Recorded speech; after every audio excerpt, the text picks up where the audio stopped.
प्रकृति की नाराजगी बिहार के अंदर इस बार कुछ ज़्यादा ही दिखाई पड़ रहा है और सरकार भी सजग है पूरी तरह से निपटने के लिए।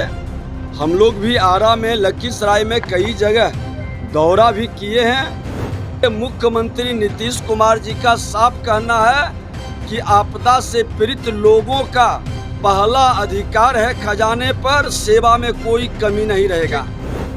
उस समय लाचार बेबस क्यों थे? सत्ता से समझौता करने के लिए क्यों स्वीकार किए थे? अगर जो स्मार्ट मीटर में गड़बड़ी और खराबी है तो उस समय इनकी आपत्ति क्यों नहीं आई? कोई कमी या खामी है तो प्रतिपक्ष की जिम्मेदारी है उसको बताना। सरकार पूरी गंभीरता से उसको स्वीकार करके सुधारेगी। आपने देखा पुल पुलिया पर आरोप लगाते हैं और जब हम उसका तहकीकात करते हैं तो उनके माता पिता के शासन में बनता है।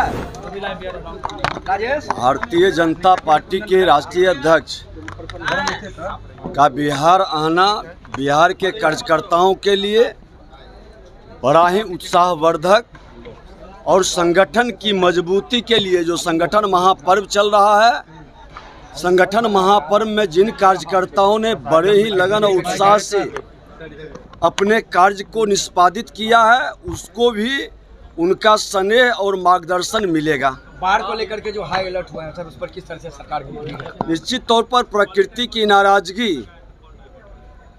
बिहार के अंदर इस बार कुछ ज़्यादा ही दिखाई पड़ रहा है और सरकार भी सजग है पूरी तरह से निपटने के लिए। हम लोग भी आरा में, लखीसराय में कई जगह दौरा भी किए हैं और ये बाढ़ का जो जलस्तर बार बार कभी कम रहा है, कभी बढ़ रहा है, इस बार थोड़ा और बदलते हुए स्वरूप में आ रहा है।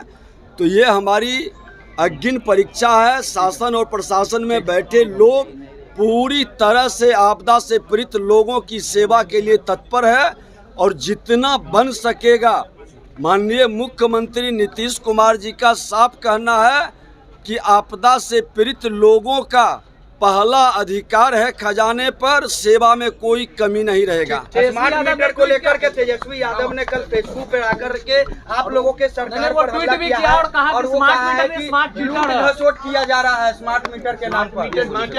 स्मार्ट मीटर स्मार्ट चीटर है। देखिए, बड़ी अनुभवी लोग हैं, भ्रष्टाचार के हर तंत्र और मंत्र को वो जानते हैं।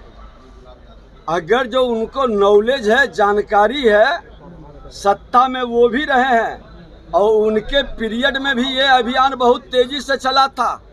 उस समय लाचार बेबस क्यों थे? सत्ता से समझौता करने के लिए क्यों स्वीकार किए थे? अगर जो स्मार्ट मीटर में गड़बड़ी और खराबी है तो उस समय इनकी आपत्ति क्यों नहीं आई? अरे स्मार्ट मीटर तो बिजली चोरी करने वाले को रोकने के लिए, और जिस तरह से प्रीपेड मोबाइल का होता है उस तरह से स्मार्ट मीटर एक नए टेक्नोलॉजी के साथ बिहार में आया है। कोई कमी या खामी है तो प्रतिपक्ष की जिम्मेदारी है उसको बताना। सरकार पूरी गंभीरता से उसको स्वीकार करके सुधारेगी, लेकिन सिर्फ आरोप लगाना। आपने देखा पुल पुलिया पर आरोप लगाते हैं और जब हम उसका तहकीकात करते हैं तो उनके माता पिता के शासन में बनता है। अब भ्रष्टाचार की जड़ें कितनी गहरी है उस पर वो चुप हो जाते हैं, बयान नहीं दे पाते हैं।